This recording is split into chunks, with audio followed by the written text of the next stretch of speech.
You don't notice how loud your mind is until it suddenly goes quiet. And that silence scares you more than the noise ever did. Because the noise felt like control, like if you kept thinking nothing bad could sneak up on you. Like if you stayed alert, stayed tense, stayed awake inside your own head, you could prevent the next regret. You know that feeling. Lying in bed, lights off, phone face down, your body tired but your mind standing guard, replaying a sentence you said 3 days ago. Imagining a reply you'll never send. Running a future conversation like a courtroom drama where you're both the defendant and the judge. You tell yourself it's just thinking, but it never feels neutral. It feels urgent, like something terrible will happen if you stop. That's where this started for me. Not with a plan, not with confidence, but with exhaustion so deep it felt physical.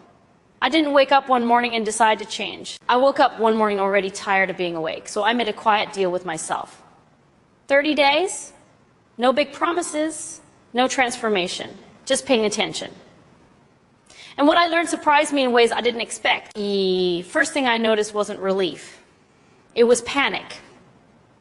Because when you stop chasing every thought even for a moment, something else shows up. Space.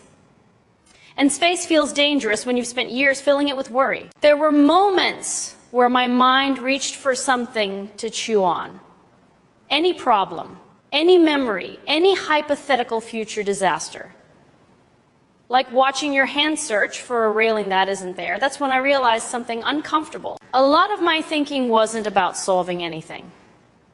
It was about avoiding a feeling. If I stayed busy in my head, I didn't have to feel the tightness in my chest or the loneliness that shows up when everything goes quiet. The fear that maybe I don't actually know what I'm doing with my life. Thinking was a shield, a distraction, a way to stay occupied so I didn't have to sit with myself. And once I saw that, I couldn't unsee it. There were nights where nothing dramatic happened. No spirals, no breakdowns. Just this strange, empty stillness. And in that stillness, I felt exposed. Because without the noise, I noticed how often I was waiting for something to go wrong. How even good moments came with a background scan for danger. Like happiness was temporary, and my job was to prepare for its ending. You know that habit. When something good happens, and part of you immediately asks, how long will this last? Or what's the catch? I didn't realize how much energy that took until I stopped feeding it. Another thing became clear around the second week. Most of my thoughts weren't new. They were recycled. Same worries, same regrets, same imaginary conversations where I finally say the perfect thing. I'd been calling it thinking, but it was more like looping, like my mind was stuck on repeat, convincing me that repetition meant progress, but nothing ever changed at the end of those loops. No closure, no peace, just more fatigue. One night, around 2 in the morning, I caught myself replaying an argument from years ago. I knew every line by heart. I knew exactly where it would go. And for the first time, I asked myself something quietly. Why am I here again? Not in a frustrated way. Not judging myself. Just genuinely curious. And that question didn't fix anything, but it broke the spell. The thought lost its grip. Not because I solved it, but because I saw it for what it was. A habit, not a warning, not a prophecy, just a mental reflex. That was a strange relief. Another realization came slowly. Overthinking made me feel responsible for outcomes that were never actually mine to control. I was rehearsing for conversations that might never happen. Preparing for reactions I couldn't predict. Trying to emotionally prelive every possible future so none of them could hurt me too badly. But the cost of that preparation was constant tension. My shoulders were always tight. My jaw always clenched. Even during moments that were supposed to be calm, I didn't notice how much I was bracing until I tried not to. There were days I failed completely. Days where my mind ran wild and I followed it without resistance. And instead of starting over, I just noticed that too. Something unexpected happened then. The shame softened. Because I wasn't trying to win against my thoughts anymore.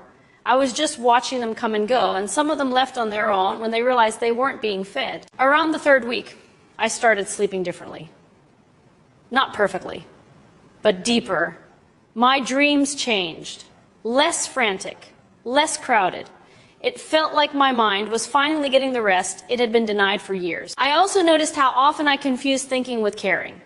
Like if I stopped worrying, it meant I didn't care enough about people, about my future, about doing the right thing, but caring doesn't require constant mental noise. That was a hard one to accept.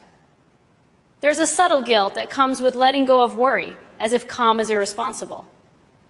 As if peace is something you earn only after everything is solved.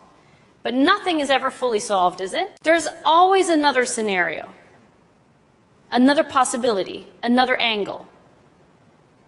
So if peace waits for certainty, it never arrives. That realization didn't come as a conclusion. It came as a tired sigh, like finally setting down a heavy bag you didn't realize you were allowed to drop. One evening, I was sitting alone. No music, no phone, just quiet. And instead of my mind filling the space, something else happened.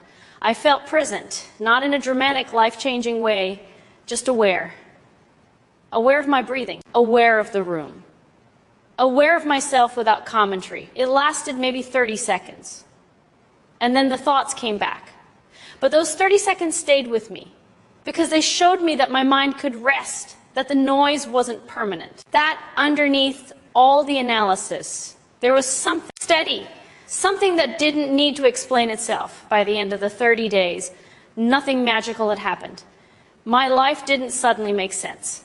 Problems didn't disappear, but the relationship with my thoughts had shifted. They felt less like commands, more like suggestions. I didn't believe everything my mind said just because it said it urgently. And that changed how heavy everything felt. I realized that a lot of my exhaustion wasn't from life itself. It was from arguing with myself all day long. Second-guessing, replaying, anticipating. When that softened, even slightly, there was more room to breathe. The biggest thing I learned wasn't how to stop thinking. It was that I didn't have to follow every thought to the end. Some thoughts are just passing weather. They don't need action. They don't need answers. They just need to be seen. And when you stop fighting them, they often move on. If you're listening to this right now, late at night, with your mind still buzzing, I want you to know something quietly. You're not broken. Your mind learned this pattern to protect you. It just stayed on duty too long, and maybe, just maybe, it's tired too. You don't need to force it to be quiet. You don't need to fix yourself. Sometimes all that's needed is a moment of permission. Permission to rest. Permission to not solve everything tonight. The world will still be there in the morning, and you don't have to hold it together alone in the dark. For now, it's okay to let your thoughts pass without chasing them. It's okay to breathe without analyzing the breath. It's okay to simply be here. That's not giving up. That's finally setting something down. And if nothing else, let this be the last thought you hold on to tonight. You are allowed to be quiet.